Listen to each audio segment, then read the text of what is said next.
नमस्कार, स्वागत है आपका। आप देख रहे हैं पुरवैया मुहिम। मैं हूं आपके साथ सुमित झा। हे रघु रक्षा करो। जी हां, झारखंड की जनता आज यही गुहार सूबे के मुखिया रघुवर दास से कर रही है, क्योंकि सीएम रघुवर दास की तमाम कोशिशों के बाद भी अपराधियों पर लगाम नहीं लग पा रही है। पिछले एक महीने में ही कई ऐसी वारदातें हुई जिसने सूबे की कानून व्यवस्था पर सवालिया निशान लगा दिया है। गुमला में डॉक्टर के अपहरण के बाद हत्या का मामला अभी ठंडा में नहीं पड़ा कि एक महीने बाद ही गढ़वा में एक बैंक कैशियर की अपहरण के बाद हत्या कर दी गई। तो सवाल है कि जनता की रक्षा करने वाली पुलिस है कहां? और जनता कह रही है, हे रघु रक्षा करो।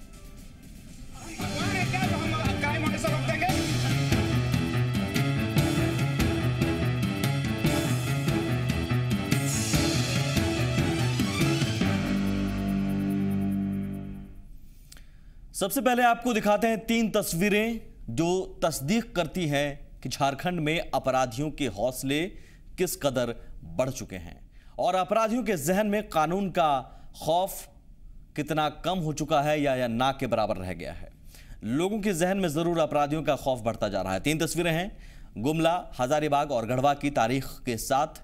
4 मई की तारीख गुमला की याद होगी आपको। डॉक्टर आरबी चौधरी के अपहरण के बाद उनकी हत्या कर दी जाती है, उनका शव जंगल से मिलता है और फिर उसके बाद डॉक्टर पूरे सूबे में हड़ताल पर भी जाते हैं। सुरक्षा पर सवाल उठता है, जवाब मिलता है सब कुछ दुरुस्त हो जाएगा, लेकिन दुरुस्त होने के दावों की हकीकत चंद दिनों बाद 2 जून को, एक महीने बाद ही हजारीबाग कोर्ट परिसर में AK-47 से गोलीबारी होती है। गैंगस्टर सुशील श्रीवास्तव समेत 3 की मौत होती है। दिन दहाड़े यह घटना होती है जो कानून व्यवस्था पर सवाल निशान कोर्ट परिसर में। इसके बाद भी फिर दावा किया जाता है कि सब कुछ दुरुस्त कर लिया जाएगा, कानून व्यवस्था फिर से ठीक हो जाएगी, लेकिन उन दावों की हकीकत महज 18 दिनों बाद 20 जून को सामने आती है और अपहरण के बाद हत्या कर दी जाती है एक बैंक कैशियर की। गढ़वा में 11 दिनों से अपहरित बैंक कैशियर की हत्या के बाद सवाल फिर उठने लगता है कि झारखंड में कानून व्यवस्था है कहां, पुलिस है कहां, और फिर दावा अगर सरकार करती भी है तो उन दावों पर भला हम एतबार क्यों करें, क्योंकि तस्वीर एक के बाद एक ऐसी बन रही है जो उन दावों की हकीकत बताती है। करीब 1.5 महीने पहले 4 मई को गुमला के डॉक्टर आरबी चौधरी के अपहरण के बाद हत्या के बाद पूरे सूबे में कानून व्यवस्था पर सवाल उठे थे, जिसके बाद दावा किया गया लॉ एंड ऑर्डर दुरुस्त करने का। लेकिन दावों की हकीकत इस 1.5 महीने में कई बार दिखी और ताजा उदाहरण है गढ़वा में बैंक कैशियर के अपहरण के बाद हत्या, जिसके बाद पुलिस की कार्यशैली पर भी सवाल उठ रहे हैं। सीना ठोक के नौकरी किया, सीना ठोक के नौकरी करेंगे और कोई मेरे इंटीग्रिटी पे क्वेश्चन नहीं उठाएगा। उठ गया तो दोबारा क्या उठना है? नहीं तो क्या उठाइएगा? अरे वो तो हम भगवान है क्या जो हम क्राइम होने से रोक देंगे? विफलता बता रही है क्या? अरे क्या विफलता बता रही है? आप एजेंसी काम किया होता है, ये होता ही नहीं। अच्छा सर, ये भी प्रक्रिया अभी हुआ है, ऐसे काम किया जाता है। नहीं तो आप काम करके बताइए ना, फिर आप बैठिए और आप काम करके बताइए। बोल रहे कि हमारे काम नहीं हो रहा है। हम लोग को सर अभी करना क्या गाड़ी में अभी एक चीज हम लोग डाइवर्ट कर रहा है क्या? ये मना बोल रहा है कि हम लोग कैसे सब मिलकर काम नहीं तो क्या तुम कौन हो? धैर्य रखिए सर, 2 गाड़ी है, आप कम से कम धैर्य रखें। ये हैं गढ़वा के डीएसपी मनीष कुमार। अगर आपने इनकी बात ध्यान से सुनी हो तो साफ है कि ये भगवान नहीं है, लिहाजा ये क्राइम होने से नहीं रोक सकते। और इनके इलाके में क्राइम होता भी है, लेकिन आप इनके इंटेग्रिटी पर सवाल नहीं उठा सकते। ये जहां भी काम करते हैं सीना ठोक कर करते हैं, लेकिन लगता है कि इनका सीना 56 इंच का नहीं है, तभी तो अपराधी इनके इलाके में डरते नहीं। पहले तो एक बैंक कर्मी का अपहरण किया जाता है और फिर उसके लिए फिरौती भी वसूली जाती है। इतना ही नहीं, फिरौती लेने के बावजूद बैंक कर्मी जैनिल पांडे की हत्या कर दी जाती है। यह सब वारदात डीएसपी साहब के इलाके में होता है, लेकिन जब बैंक कर्मी के घर वाले और दफ्तर के सहकर्मी को पता चलता है कि जैनिल पांडे की हत्या हो चुकी है और लाश को थाने में रखा गया है, तो सभी थाने पहुंचते हैं।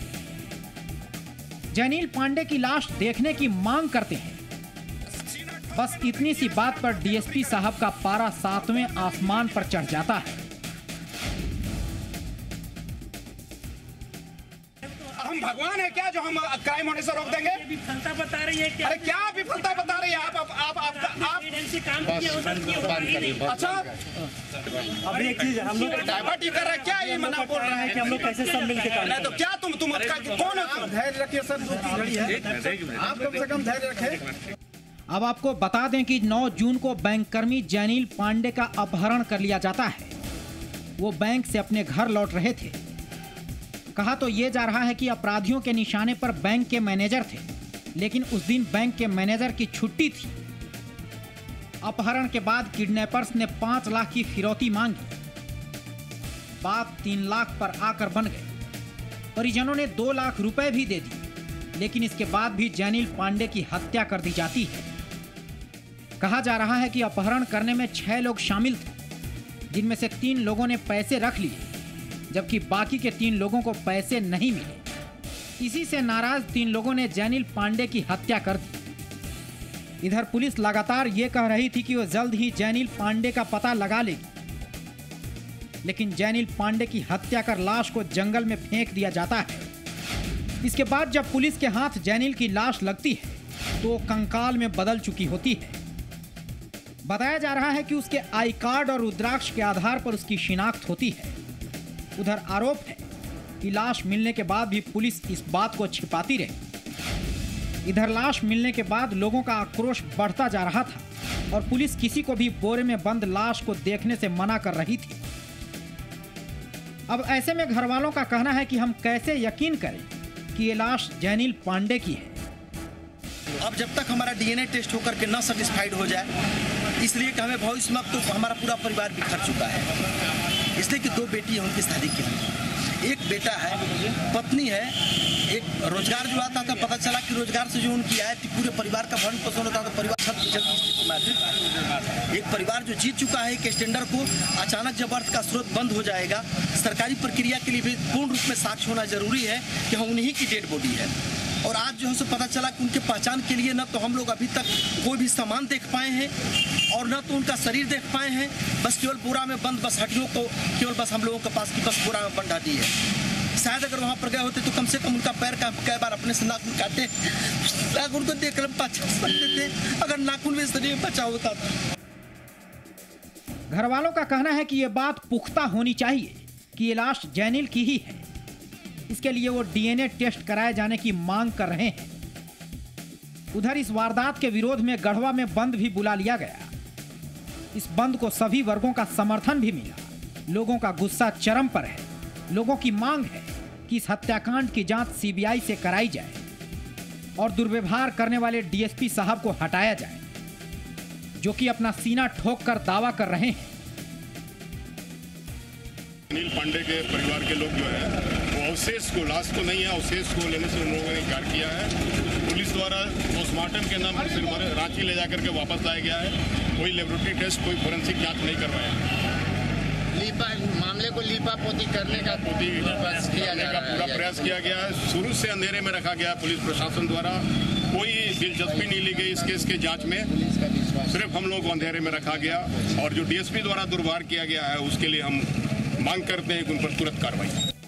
फिलहाल परिजनों ने लाश को नहीं लिया है। पुलिस प्रशासन और आम लोगों के बीच बातचीत जारी है, लेकिन रघु राज में बढ़ते आपराधिक वारदात ने सूबे में सियासी हलचल भी बढ़ा दी है। कुछ दिन पहले भी एक डॉक्टर का अपहरण कर लिया गया था। लगता है कि रघु राज में अपराधी बेखौफ हो गए हैं और पुलिस अपने सीने को ठोककर सवाल उठाने पर रोक लगा रही है।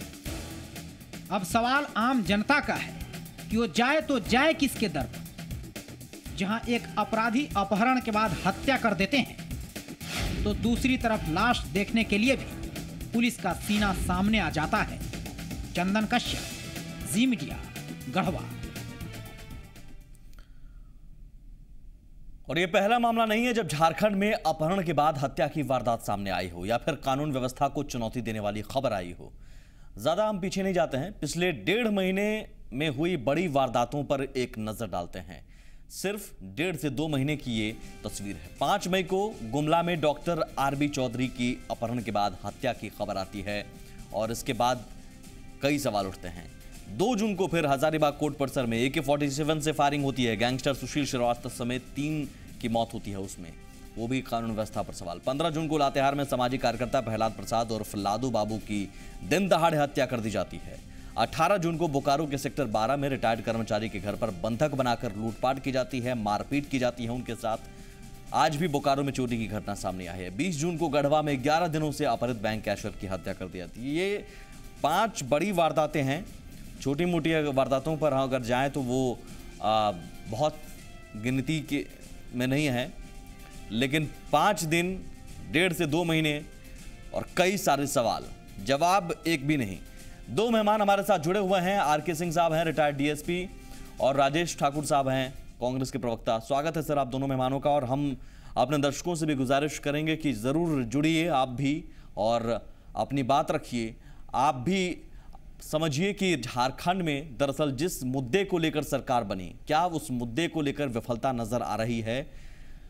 हमारे साथ RK सिंह साहब, सबसे पहले मैं आपके पास आऊंगा। पुलिस की कार्यशैली को लेकर सवाल उठते हैं। सरकार कहती है कि हम तो पुलिस को कह रहे हैं, CM साहब वीडियो कॉन्फ्रेंसिंग भी करते हैं, खुद मामलों की मॉनिटरिंग भी करते हैं, लेकिन पुलिस की कहां चूक रह जाती है जो अपराधी इस कदर बेखौफ हो गए हैं कि अपहरण के बाद, फिरौती लेने के बाद हत्या कर देते हैं।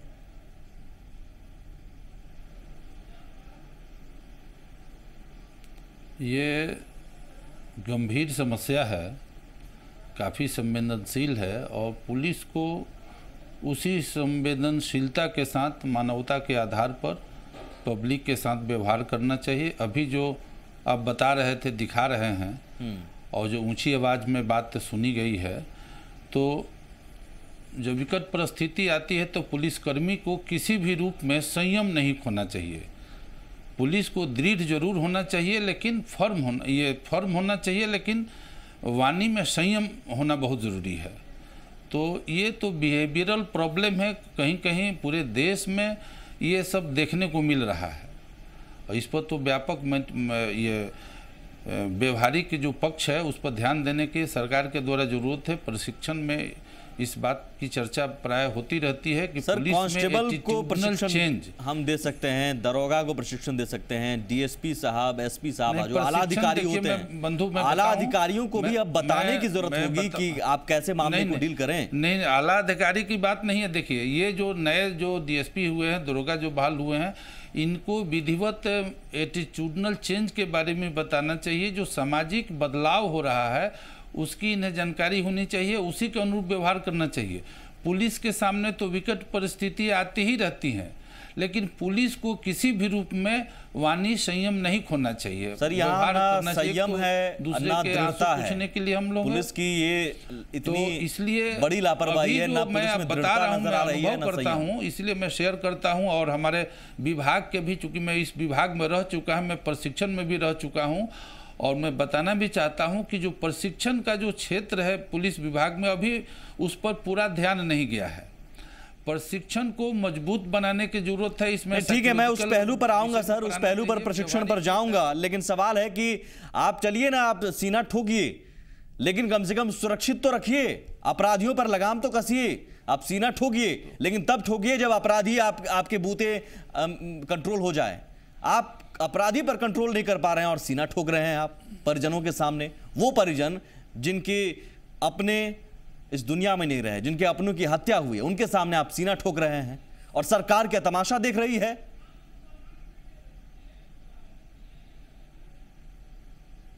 ये दुखद है। और जो घटना घटी है, मुझे उम्मीद है कि जो वरीय पदाधिकारी हेडक्वार्टर में है उसको नोटिस जरूर ले रहे होंगे, और ले रहे होंगे सर। 2 दिन बीत गए, लेकिन नोटिस अगर लेते तो शायद इन 2 दिनों में बहुत कुछ होता। रहे हैं वो दुखद है।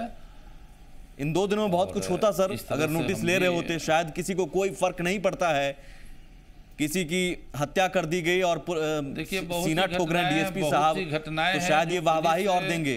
या ये जो व्यवस्था है तो घटनाएं हो रही हैं, लेकिन पुलिस को बड़ी ईमानदारी और तत्परता से, संवेदनशीलता के साथ इसमें लगना चाहिए। और जो मैं कॉलर भी लेता हूं बीच में, एक दर्शक हमारे साथ हैं इस वक्त, संजीव हैं जी। संजीव जी, अपनी बात रखिए सर। मैं एक कहना चाहता हूँ श्रीमान कि झारखंड में विधि व्यवस्था बहुत खत्म हो गया है। बड़े बड़े अफसरों के जो भ्रष्टाचारिता है जिसके कारण से ये विधि व्यवस्था भंग हो रही है। प्रशिक्षण देकर के आते हैं लोग, सब पैसा दे करके आते हैं और यहाँ पर कामकाज उल्टा पुल्टा करते हैं। इसलिए सरकार को सख्त करना पड़ेगा। रघुवर दास जी को सोचना पड़ेगा कि झारखंड में जिस उद्देश्य से हम सरकार बनाए उसकी पूर्ति नहीं हो रही है।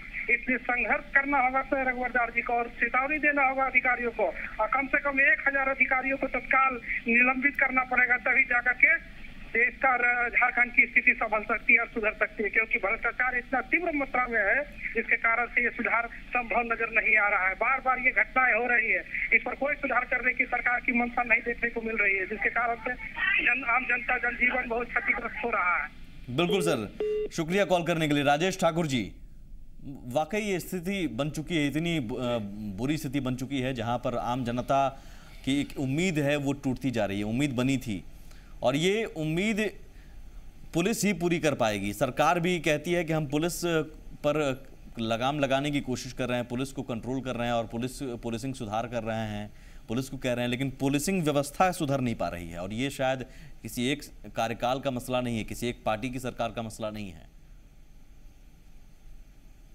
देखिए, सुधार के नाम पे अगर कुछ किया जा रहा है तो सिर्फ तबादला किया जा रहा है। संयम बरतने के नाम पे अगर कुछ किया जा रहा है तो योग कराया जा रहा है। कहीं ना कहीं जो चीजें होनी चाहिए उससे इतर कुछ बातें हो रही है, जिसके कारण इस तरह की घटनाएं सामने उभर कर आ रही है। डीएसपी साहब का मनोबल इतना बढ़ा दिया है सरकार ने कि वो इस तरह की भाषा का इस्तेमाल कर रहे हैं। निश्चित रूप से जिस रघुवर जी सरकार में इतनी आज़ादी मिली है पुलिस फोर्स को कि वो लगातार इस तरह की घटनाओं को अंजाम देने का खुद से काम कर रहे हैं। आप देखिए, जब पुलिस कस्टडी में जब हत्या हो सकती है तो अब इससे ज़्यादा बेहतर और क्या उम्मीद कर सकते हैं आप। बोकारो में आप बता रहे थे कि लूट की घटना हुई है, कल रात में ही हत्या हुई है, उससे 3 दिन पहले और एक हत्या हुई थी। इस 15 दिन में 3 हत्या हुई है और कानून व्यवस्था नाम की कहीं कोई चीज़ नहीं रह गई। वहाँ पे गुमला में कल रात में कांग्रेस कार्यकर्ता को गोली मार दी गई, वो फिलहाल खतरे से बाहर हैं। उससे पहले लातेहार में हुआ, उससे पहले ये फिर गढ़वा का मामला आया। लगातार इस तरह की बातों के सामने आने के बावजूद मुख्यमंत्री जी कहीं ना कहीं पुलिस को या तो ज़्यादा खुला हैंड देकर के काम लेना चाहते हैं, इस वजह से हो रहा है, या कुछ पुलिस के आला अधिकारी उनको गुमराह करने का काम कर रहे हैं और उस नाम पे तबादले का खेल कर रहे हैं और उसमें कहीं ना कहीं मुद्रा मोचन करने का भी काम चल रहा है। इसी वास्ते आप देखिए 3 महीने जिस जो घटना हुई अभी लातेहार में, एक दिन पहले हत्या हुई, वहां के एसपी को दूसरे दिन पुरस्कृत करते हुए पाकुड़ भेज दिया गया, क्योंकि यहाँ के कोयले से संतुष्ट नहीं हो तो वहां जाके कोयला का काम करवाओ। और पाकुड़ के जो एसपी 3 महीने पहले गए थे उनको फिर वहां से हटा करके लातेहार भेजा गया। अगर वो वहां पे एफिशिएंट नहीं थे तो लातेहार में कैसे एफिशिएंट होंगे, और ये लातेहार में एफिशिएंट नहीं थे तो पाकुड़ में कैसे होंगे। तो फिर क्या किया जाए? सवाल ये भी तो है कि सरकार करेगा नहीं। सरकार को देखिए, सरकार जब तक जनप्रतिनिधियों के सहारे कहीं ना कहीं सारे फीडबैक्स इकट्ठा करके स्पेशल ब्रांच के माध्यम से, अन्य सुरक्षा एजेंसी के माध्यम से, जब तक इन तरह के बातों को इकट्ठा करके तबादले नहीं करेगी, उस पर सोच विचार करके फैसले नहीं लेगी, तब तक नहीं होगा। एक नक्सल क्षेत्र से दूसरे नक्सल क्षेत्र में सिपाहियों को भेजा जा रहा है। कहीं ना कहीं सिपाही जो महकमा है वो फेडअप है और वो काम करने का इच्छुक नहीं है। आप देखते जाइए, अगर इस तरह की जो घटनाएं सामने आ रही हैं, कहीं ना कहीं पुलिस का जो छोटा तबका है वो नेग्लिजेंसी बरत रहा है, इसलिए कि उसको 5 साल पहले चतरा में था, 5 साल के बाद फिर लातेहार भेज देते हैं, क्योंकि उसकी पैरवी नहीं है, कहीं पे वो पैसा नहीं दे पाता है। तो निश्चित रूप से वैसे लोगों को देखना और समझना होगा। तो ये सिपाही है वहां, इसलिए हो रहा है क्योंकि कमाई नहीं हो पा रही है चंद पुलिस वालों की, इसलिए वो उन्होंने छोड़ दिया है कि ठीक है होने दो अपराध। नहीं, देखिए, जो सिपाही के अभी 8000 तबादले हुए हैं, ठीक है, वो 8000 तबादलों में इस तरह के तबादले किए गए हैं जो खुद में विवादास्पद है और उस पर अभी डीजीपी साहब पुनर्विचार कर रहे हैं। तो क्यों ऐसे तबादले होते हैं जिसपे आप ही को पुनर्विचार करना पड़े?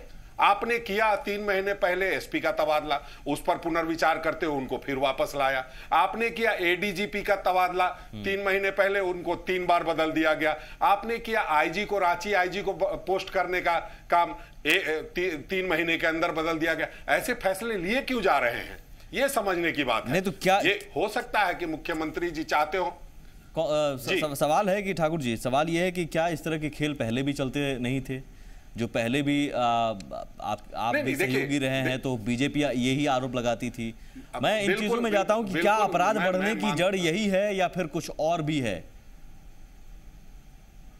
नहीं, देखिए, ये 1.5 साल पहले, 1.5 साल हमारी भी शासन रही और सत्ता में हम रहे। 1300 तबादले हुए होंगे, अभी तक इसमें 13,000 तबादले हो गए। देखिए, समझने के लिए मौका तो देना पड़ेगा। जो पुलिस अधीक्षक कहीं जाते हैं उनको 2-3 महीने क्षेत्र को समझने का मौका देना पड़ेगा। जो दारोगा जाते हैं उनको समझने का मौका देना समझने का मौका देना चाहिए, तभी अपराध पर लगाम कस पाएगी। आरके सिंह साहब, इस बात से आप सहमत हैं क्या, पुलिस को मौका नहीं मिल रहा है? ऐसी बात नहीं है, राजेश ठाकुर जी के अपना सोच है और व्यवहारिक बात बता रहे हैं, लेकिन ये भी एक पक्ष है। लेकिन ऐसी बात नहीं है कि ये ट्रांसफ़र तबादले से अपराध में बढ़ोतरी हुई है। ट्रांसफ़र जो होता है तो सरकार की जो व्यवस्था है उसके अंतर्गत होता है। सरकार जहाँ जिसको उचित समझती है पोस्टिंग करती है। हर बार इस तरह की बातें आप लोगों के माध्यम से फिर आम जनता को जानकारी की कार्यशैली में कमी है, लेकिन पुलिस में कमी है जहाँ हुई है। पुलिस में जो देखिए बेसिक कमी क्या है, इस पर ध्यान हम सबों को ईमानदारी से देना चाहिए कि दरोगा इस विभाग का रीढ़ होता है और डायरेक्ट दरोगा की संख्या बहुत कम है। राज्य बनने के बाद एक बार डायरेक्ट दरोगा की बहाली, उसके पहले 1994 में चर्चा कर रहे थे, आज भी वही चर्चा कर रहे हैं। तो क्या बिहार में 3-4 बार हल नहीं है?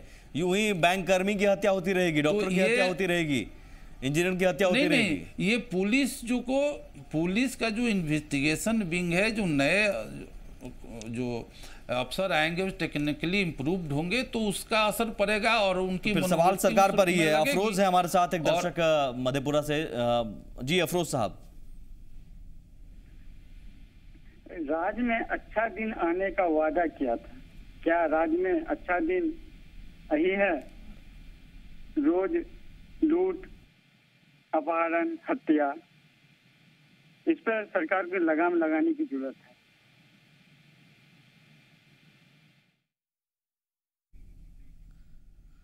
जी शुक्रिया। बिल्कुल, रघुवर सरकार जब आई थी तो इसी वादे के साथ कि सूबे में लॉ एंड ऑर्डर दुरुस्त करेंगे, यही एक प्रमुख वादा था, यही एक हाइलाइट्स थी उस घोषणा पत्र में। लेकिन अब तक जो तस्वीर है उसके मुताबिक वो वादा पूरा होता नजर नहीं आ रहा है, बल्कि तस्वीरें और बिगड़ती जा रही है। हम चर्चा को जारी रखेंगे, छोटा सा ब्रेक लेते हैं। ब्रेक के उस पार भी हम डीएसपी साहब का जो एटीट्यूड है वो भी दिखाएंगे कि इस तरह के मामलों में एक तो विफलता आपकी है और ऊपर से आप सीना ठोक रहे हैं, किस लिहाज से, और सरकार फिर चुप क्यों है? फिर छोटा सा ब्रेक।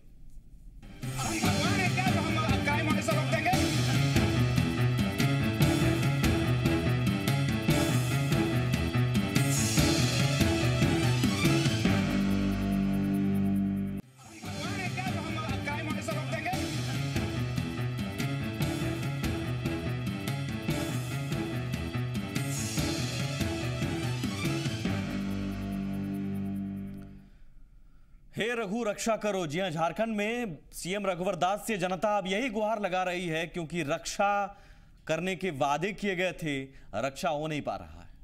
लगातार अपहरण, हत्या जैसी वारदातें बढ़ती जा रही हैं। अपराधियों के बेखौफ रवैयों ने कई सारे सवाल खड़े कर दिए हैं, और सवाल ये भी कि पुलिस कंट्रोल तो कर नहीं पाती है अपराधियों पर, लेकिन सीना चौड़ा करने आ जाती है जनता के सामने, या फिर उन कमजोर परिजनों के सामने, या उन दुखियारे परिजनों के सामने जिनके अपनों की हत्या कर देती हैं अपराधी। नाराजगी जरूर अक्सर देखी जाती है इस तरह की घटना के बाद, लेकिन आक्रोशित लोगों को समझाना चाहिए। समझाने के बजाय जब पुलिस खुद उनसे उलझ पड़े इस दुख की घड़ी में, तो आप क्या कहेंगे? ये जरा सुनिए डीएसपी साहब का रवैया। सीना ठोक के नौकरी किया, सीना ठोक के नौकरी करेंगे, और कोई मेरे इंटीग्रिटी पे क्वेश्चन नहीं उठाएगा। उठ गया तो दोबारा क्या उठना है? नहीं तो क्या उठाइएगा? हम भगवान है क्या जो हम क्राइम होने से रोक देंगे? विफलता बता रही है क्या? अरे क्या विफलता बता रही है आप एजेंसी काम किया अच्छा सर नहीं तो आप काम करके बताइए ना, फिर आप बैठिए और आप काम करके बताइए। बोल रहे कि हमारे काम नहीं हो रहा है। हम लोग को सर अभी करना क्या गाड़ी में अभी एक चीज हम लोग डाइवर्ट कर रहा है क्या? ये मना बोल रहा है कि हम लोग कैसे सब मिलकर काम नहीं तो क्या तुम कौन हो तुम? धैर्य रखिए सर, 2-3 घड़ी है, आप कम से कम धैर्य रखें।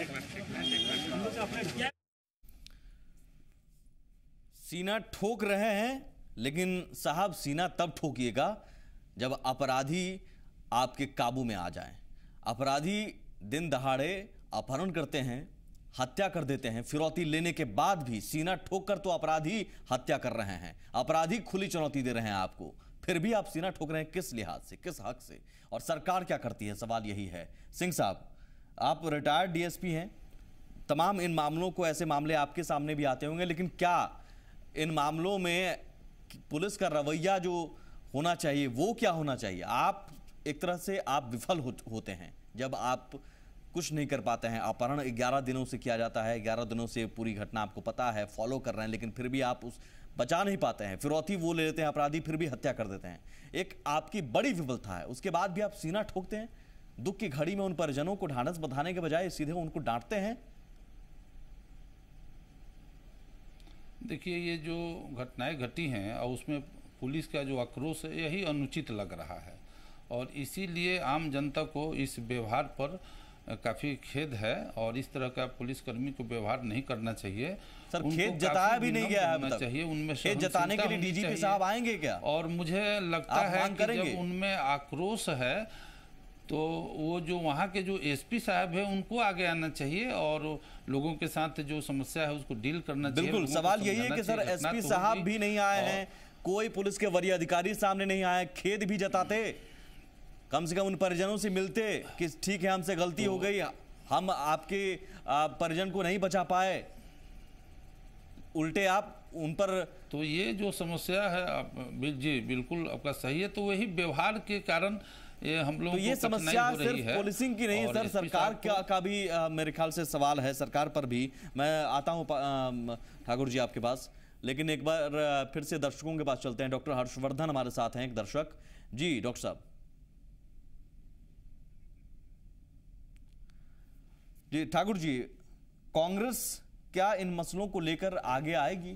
क्योंकि आज भी बंद रहा, उसमें सियासी पार्टी नजर नहीं आए। सवाल ये भी है कि सियासत आप करते हैं तो कीजिए, लेकिन उनके हक के लिए आइए, आप सरकार को जगाइए। देखिए, हम लगातार इस बात के लिए आगे आते रहे हैं और आगे आते रहेंगे। अभी आप जिस तरह का अधिकारियों का मनोबल बढ़ा है, वो आप 3-4 दिन पहले पत्रकार पिटाई मामले में देखे होंगे कि जिस तरह से पीटा गया और जिस तरह से उनको धमकाया गया। लॉ एंड ऑर्डर जो जिसके जिम्मे होता है, सारा कुछ होता है, उस स्तर के अधिकारी जा करके उसको पीटने के बाद धमकी दे रहे थे कि तुम्हें जान से मरवा देंगे। ऐसे मामलों पर भी अभी तक किसी ने खेद नहीं जताया है और बाय नेम्ड एफआईआर होने के बाद उन पदाधिकारियों पर अभी तक कोई गिरफ्तारी नहीं हुई है। इसके खिलाफ हम लोगों ने पुतला दहन वगैरह किया था। अब ये किस तरह के हम लोग विरोध करें, ये पैमाना थोड़ा समझ में नहीं आ रहा है। कहीं ना कहीं ऐसा लगने लगता है कई बार कि ये जो जिस तरह से लोग किस तरह से नक्सली में तब्दील हो जाते हैं, ऐसी ही घटनाओं के बाद कहीं ना कहीं वो भी होते होंगे।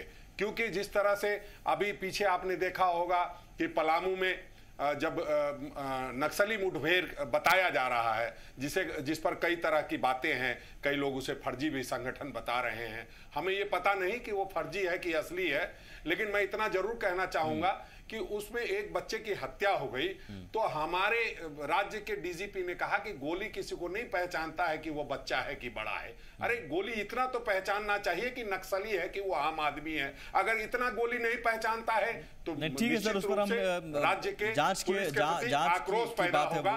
लेकिन कम से कम लॉ एंड ऑर्डर के मसले को लेकर तो अपने हाथ में है। लॉ एंड ऑर्डर के मसले पर तो आपके अधिकार में है सब कुछ कि आप अपराधी पर कैसे कंट्रोल करें, एक आम जनता की सुरक्षा कैसे करें, वो अगर नहीं कर पाते हैं तो फिर सरकार होने का मतलब क्या रह जाता है। डॉक्टर हर्षवर्धन हमारे साथ हैं, एक दर्शक। जी डॉक्टर साहब।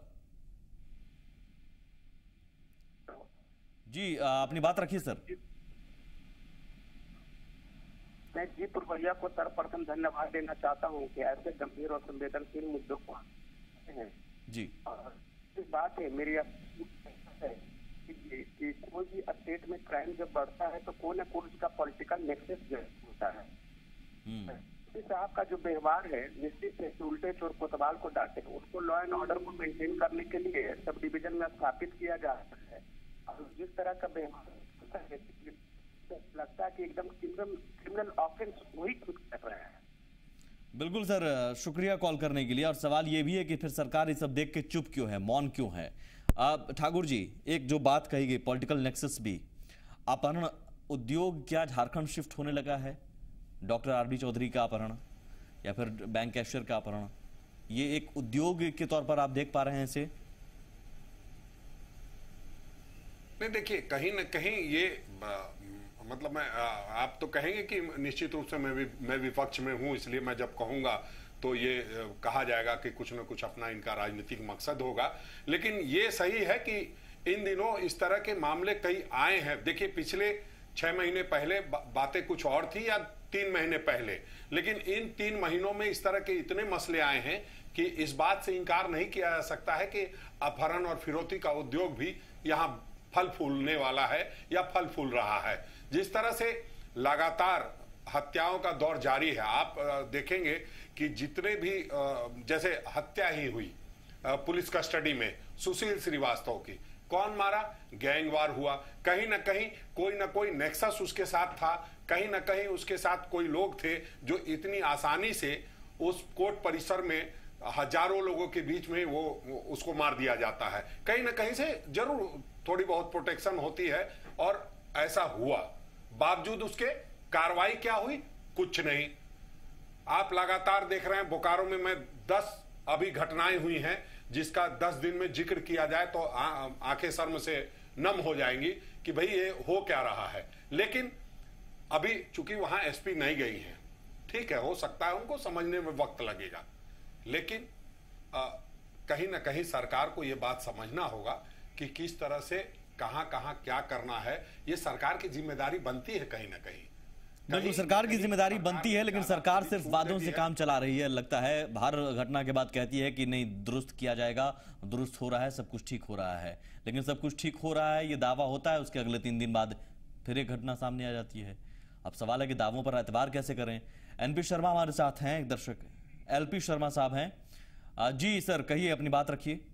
अच्छा, मैं आपसे ये बोलना चाहता हूँ कि जो सरकार में आदमी होता है, जो भी आदमी चाहे बीजेपी का हो या कांग्रेस का हो चाहे किसी का हो, वो तुरंत उसको सपोर्ट करता है। अपने नीचे जो अधिकारी है वो जनता के प्रति उसका कोई जवाबदारी नहीं है। तो ये सब जो है ये हो रहा है, ये हमारे सिस्टम में एक तरह की कमी है जो इस तरह का कार्रवाई हो रहा है। क्योंकि एकदम जब तक तुरंत उस पर एक्शन ना लिया जाए, जैसे आप दिखा रहे हैं कि इस तरह का वो अधिकारी क्यों किया है, एकदम तुरंत एक्शन इस पर ठोस कार्रवाई करें, जरूर इसमें सुधार आएगा। लेकिन इस तरह का कोई पार्टी नहीं करता है, बल्कि और उसका रक्षा करना शुरू कर देता है। बिल्कुल, शुक्रिया सर। सिंह साहब, यही हालात हैं, पुलिस में आप भी रह चुके हैं, यही चीजें होती हैं, सपोर्ट, फुल सपोर्ट या फिर खुला हैंड दे दिया जाता है, जो करना है करो। देखिए, ऐसी बात है नहीं, हकीकत में ऐसी बात नहीं। सभी लोग कानून के दायरे में काम करते हैं। और अभी राजेश जी जो बच्चे के बारे में जो पलामू में घटना होती है, तो मान लीजिए कि नक्सलाइट के साथ बच्चे भी अगर 17-18 साल का है तो वो घटना में शामिल है, वो साथ में है, तो उसके साथ भी घटनाएं पुलिस तो कार्रवाई करेगी। तो ये मुद्दा है, इसको ज़्यादा उस रूप में नहीं सोचना है। और जो सुशील श्रीवास्तव की बात में हुई है, तो इस तरह की वारदातें तो पूरे देश में कहीं ना कहीं किसी न किसी रूप में आपसी जो दुश्मनी है, तो उसको बड़ा अपहरण हत्या मुश्किल आपसी दुश्मनी है क्या?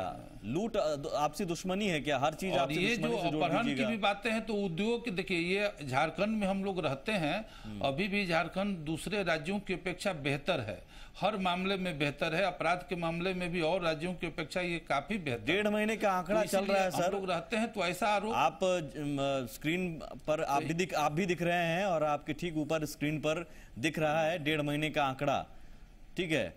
और 1.5 महीने में ही आप जो दावा कर रहे हैं वो दावे की हकीकत उस आंकड़े में है। और बड़ी बड़ी घटनाएं सर, हम छोटी मोटी घटनाओं का हमने जिक्र भी नहीं किया है। नहीं, डॉक्टर आरबी चौधरी के अपहरण के बाद हत्या होती है, उसके बाद फिर कोर्ट परिसर में AK-47 से गोलीबारी होती है कोर्ट परिसर में। आपको लगता है अपराध बहुत अच्छा है, कंट्रोल है, AK-47 से गोलीबारी? नहीं, अपराध तो देखिए इस तरह की घटनाएं जो आपसी दुश्मनी के कारण इस तरह की घटनाएं। ठीक है सर, एक दर्शक हमारे साथ हैं, शिव कुमार हैं ऐसे लोगों दिल्ली से। जी शिव जी, अपनी बात रखिए सर। चलिए संपर्क टूट गया है, जरूर आप भी कॉल करते रहिए।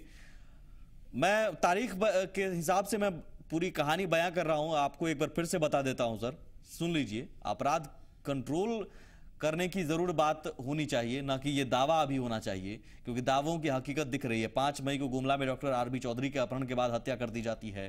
फिर उसके बाद 2 जून को हजारीबाग कोर्ट परिसर में AK-47 से फायरिंग होती है। गैंगस्टर सुशील श्रीवास्तव समेत 3 की मौत होती है कोर्ट परिसर में। 15 जून को फिर लातेहार में सामाजिक कार्यकर्ता, मशहूर सामाजिक कार्यकर्ता हैं, जाने माने प्रहलाद प्रसाद और लादू बाबू, सब जानते हैं, लेकिन दिन दहाड़े इनकी हत्या कर दी जाती है। बाइक सवार कुछ अपराधी आते हैं, गोली मारकर चले जाते हैं। 18 जून को बोकारो के सेक्टर 12 में रिटायर्ड कर्मचारी के घर पर मारपीट की जाती है, लूट की जाती है। मारपीट करने के बाद तसल्ली से फरार हो जाते हैं। लगातार बोकारो में चोरी की घटनाएं बढ़ रही हैं। अब गढ़वा में बैंक कैशियर की हत्या कर दी जाती है 11 दिन के अपहरण के बाद। मनीषा त्रिपाठी एक दर्शक हमारे साथ हैं। जी मनीषा जी। जी सर, मैं और चैनल को पहले तो धन्यवाद देना चाहूंगी जी। मेरे वो चाचा लड़के थे सर। अच्छा। जो जैनिल पांडे जी थे।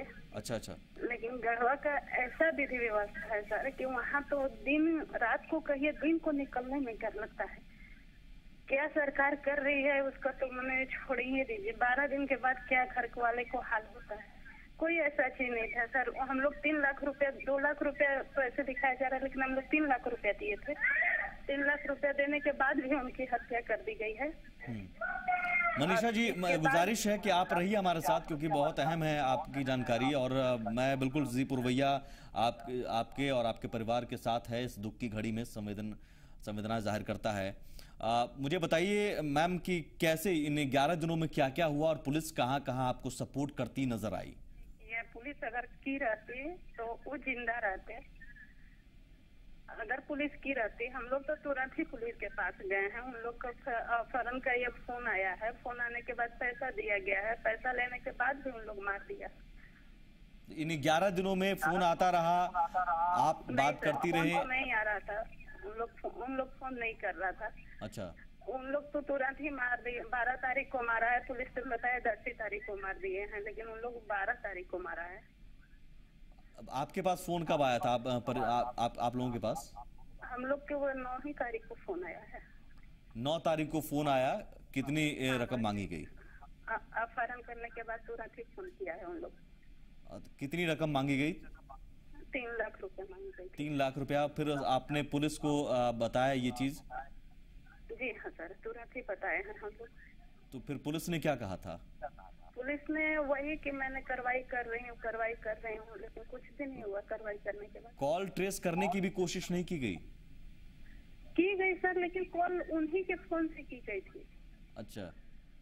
उन लोग दूसरे फोन से नहीं कर रहे थे, जो कर रहे थे उन्हीं के फोन से कर रहे थे। अच्छा, जैनिल जी के ही फोन से किया जा रहा था, ठीक। लेकिन फिर भी कॉल लोकेशन ट्रेस हो जाता है, लोकेशन ट्रेस करने की भी अगर पुलिस ध्यान दी रहती तो अब तक जिंदा रहते। बस मेरा तो कहना इतना ही है।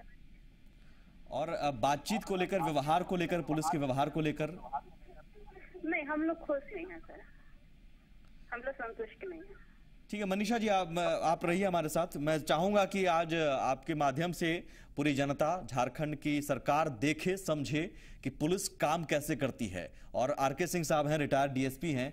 सिंह साहब, पुलिस की कार्यशैली पर इतना बड़ा सवाल तो मेरे ख्याल से अब नहीं उठेगा, और इससे ज्यादा बड़ा सवाल भी अगर आप उठाने के इंतजार में सरकार है और पुलिस है, तो फिर ये शर्म की बात है, शर्म की बात है सर।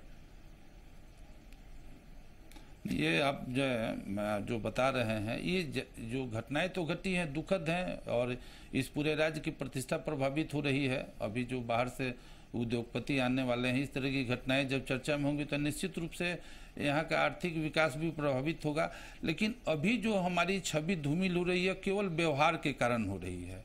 अगर इस संवेदनाशील व्यवहार रहता, आत्मीय व्यवहार रहता, मधुर वचनों का, शब्दों का प्रयोग होता तो आक्रोश नहीं होता। सर आक्रोश नहीं होता, जयनील पांडे जिंदा रहते। सीधे उनके परिजन यही कह रहे हैं कि पुलिस अगर काम करती अपना, फोन आ रहा है, फिरौती के लिए फोन आ रहा है, तुरंत उनके परिजन पुलिस को फोन कर रहे हैं, इन्फॉर्म कर रहे हैं, पुलिस के लिए कार्रवाई कर रहे हैं। किस तरह की आप कार्रवाई कर रहे हैं? लोकेशन आप ट्रेस कर सकते थे, तो ये कार्रवाई क्या वहाँ के अधिकारी कर रहे हैं तो बताएंगे, उनसे आप पूछ सकते हैं कि क्या किस रूप में है। तो नहीं, बिल्कुल तो पूछने की कोशिश हम करते हैं तो वो सीना ठोकने लगते हैं। हम क्या करें? मुसीबत तो यही है। ये जो आक्रोश है, ये जो पुलिस के प्रति जो भी आक्रोश है, जिस स्तर का भी हो, मैं बड़ी ईमानदारी और निष्पक्षता से कह रहा हूँ। मैं पुलिस का पक्ष नहीं ले रहा हूँ, मैं एक व्यक्ति के रूप में, कि ये व्यवहार के कारण हमारी छवि धूमिल हो रही है। ऐसे शब्दों का प्रयोग नहीं करना चाहिए। जो कोई दुखी है थाने पर तो लेकिन कम से कम उन अधिकारियों को सजा तो मिलनी चाहिए जो इस तरह की लापरवाही करते हैं, ताकि एक मैसेज जा रहा है कि ठीक है कुछ भी हम करेंगे, सरकार कुछ नहीं करने वाली। सरकार तो मौन है। मैं चाहूंगा जो बता दूं आपको, मनीषा जी ने फोन किया है। मनीषा जी, आप क्या अब मांग रख रही हैं सरकार से? सीएम रघुवर दास जी से आप क्या कहना चाह रही है? आप कह सकती हैं। हम लोग को तो सरकार पर विश्वास ही नहीं रह गया, तो सरकार क्या करेगी? अगर सरकार करती तो हम लोग को जिंदा मेरे चाचा को लाके खड़ा कर देती। नहीं, सीएम साहब अगर सुन रहे होंगे या उनके महकमा के अधिकारी सुन रहे होंगे तो आप कहिए, अपनी बात रखिए। क्या कहेंगे सर? अभी तो हम लोग को कुछ, उन लोग को ये भी खोज खबर भी नहीं लेने गए हैं। आज 9 तारीख से मेरे चाचा गुम हुए हैं, आज तक ये सब नहीं हुआ, तो अब उन लोग क्या करेंगे? मेरे तो जान चला गया है। आप चाहेंगे कि उन अधिकारियों पर कार्रवाई हो जिन्होंने लापरवाही बरती है? जरूर हो सर। ठीक है, शुक्रिया मैम। जरूर एक बार फिर से संवेदना हम जाहिर करते हैं और इस दुख की घड़ी में हम आपके साथ हैं। हिम्मत रखिए। लेकिन सरकार पर सवाल है कि इस दुख की घड़ी में सरकार और सरकार का सिस्टम क्या कर रहा है? सीना ठोक रहा है। अपराधी को पकड़ने की हिम्मत नहीं और आप सीना ठोक रहे हैं। एक छोटा सा ब्रेक।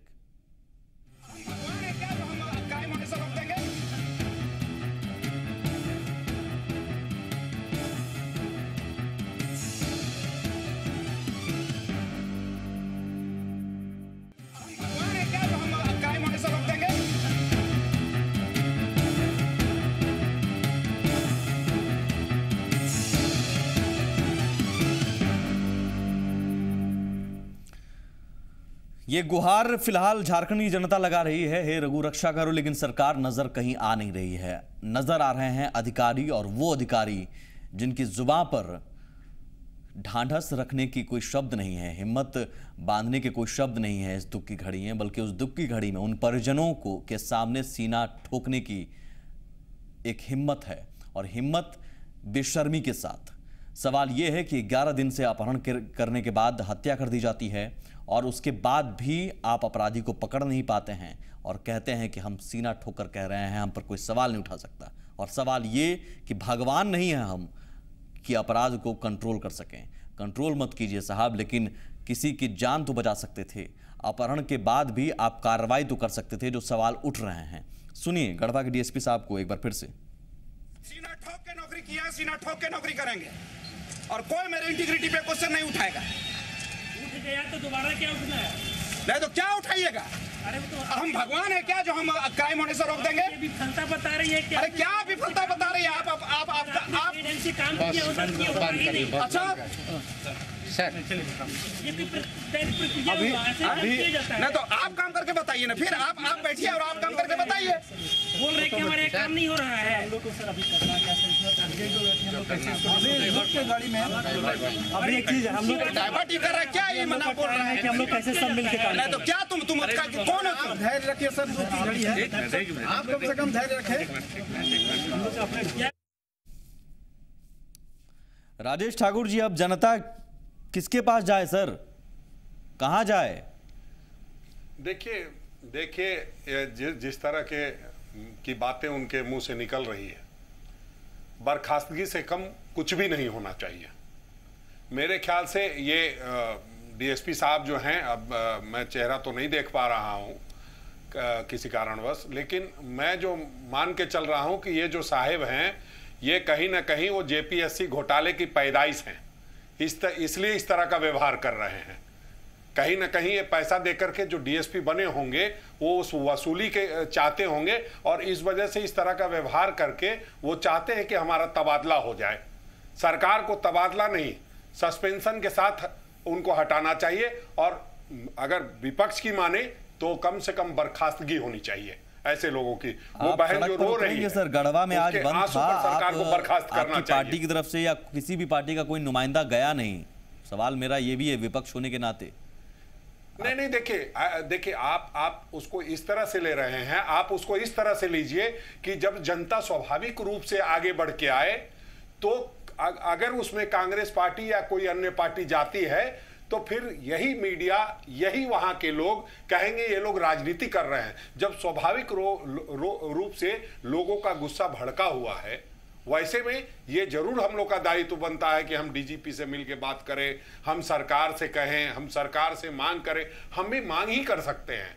कहीं ना कहीं अगर हमारी स्थिति वैसी होती कि हम इस सरकार को गिरा सकते, तो आज सरकार गिराने का भी हम काम करते। नहीं, ठीक है, वो झारखंड भुगत चुका है सर। एक स्थिर सरकार बहुत अरसे बाद मिली है, पहली बार मिली है, लेकिन सवाल है कि स्थिर सरकार काम करे, अपना ढंग से काम करे और विपक्ष भी अपनी भूमिका निभाए। आरके सिंह साहब, मुझे इतना बताइए सर, सरकार कहती है आप जी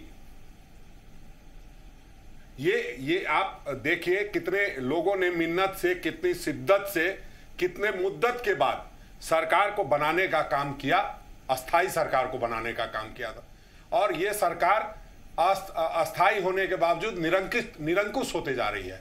कहीं ना कहीं ये सरकार निरंकुश हो रही है या पुलिस की व्यवस्था निरंकुश हो रही है? आरके सिंह साहब, नहीं, देखिए एक मैं बात बताऊं, अगर सरकार चाह लेगी तो पुलिस क्या, कोई भी प्रशासनिक पदाधिकारी निरंकुश नहीं हो सकता है, क्योंकि आज भी भारत में लोकतंत्र है और लोकतांत्रिक पद्धति के अनुसार जो पॉलिटिकल पार्टी होती है वो सर्वोपरि होती है, सरकार सर्वोपरि होती है। ये अभी जो है, मैं आर्यन सिंह हूँ, मेरा पूरा नाम रामनाथ सिंह है जी सर। आरके सिंह मैं नहीं हूँ। अच्छा, ठीक है। अभी जो राजेश जी जो बता रहे हैं, तो इनकी राजनीतिक प्रतिबद्धता है, उसके अनुरूप अपनी बातें रख रहे हैं। नहीं, ये मैं क्लियर कर दूं, राजनीतिक प्रतिबद्धता इसलिए नहीं है कि राजनीतिक प्रतिबद्धता अगर ये है दूसरे सरकारी पार्टी की कि हत्या करवाएं और मैं विपक्ष में आकर के भाषण दूं, तो ऐसी राजनीतिक प्रतिबद्धता को मैं नमस्कार करता हूं। मेरी कोई राजनीतिक प्रतिबद्धता नहीं। जब जब ऐसे काम होंगे हम विरोध करेंगे। सरकार की क्या राजनीतिक प्रतिबद्धता यही है कि हत्या करा दी जाए और उसके बाद कहा जाए कि उनकी उससे दुश्मनी थी और उस दुश्मनी का नतीजा है मौत? आप कहिएगा उनका अपहरण इसलिए हुआ कि उनके पास पैसा था। अगर सारा कारण आप खुद ही ढूंढ लेंगे तो फिर रह क्या जाएगा? फिर कैसे सरकार और पुलिस पर लोगों का विश्वास रह जाएगा? मुझे तो आश्चर्य लग रहा है कि अगर आप पुलिस प्रवक्ता से बात करेंगे, सर तो रिटायर्ड अधिकारी हैं, अगर जो वर्तमान में पुलिस प्रवक्ता हैं उनसे बात करेंगे तो यही जवाब देंगे कि उनके पास पैसा था इसलिए अपहरण हुआ, उन्होंने पैसा समय से नहीं पहुंचाया। सर, विश्वास का सवाल है सिंह साहब, थोड़ा सा जवाब विश्वास का सवाल है। नहीं, देखिए पहल आपको भी करनी है और सारे लोग सुन रहे हैं, घटनाएं तो हुई हैं। इसमें जो मुख्य मुद्दा है, और हमारे डीजी साहब भी काफ़ी संवेदनशील हैं और मुझे लगता है कि वो काफ़ी इस पर सर कुछ करें न करें, एक मैसेज जरूर दें कि ऐसे अधिकारी बख्शे नहीं जाएंगे, ताकि मनोबल ना बढ़े, लोगों के साथ दुर्व्यवहार ना हो, इसमें जो भी अपराधियों पर कंट्रोल हो। सर माफी चाहता हूं, समय कम है। आर्यन सिंह साहब और राजेश ठाकुर जी बहुत शुक्रिया, और तमाम दर्शकों का भी बहुत शुक्रिया। उम्मीद यही है कि रघु रक्षा करेंगे। नमस्कार।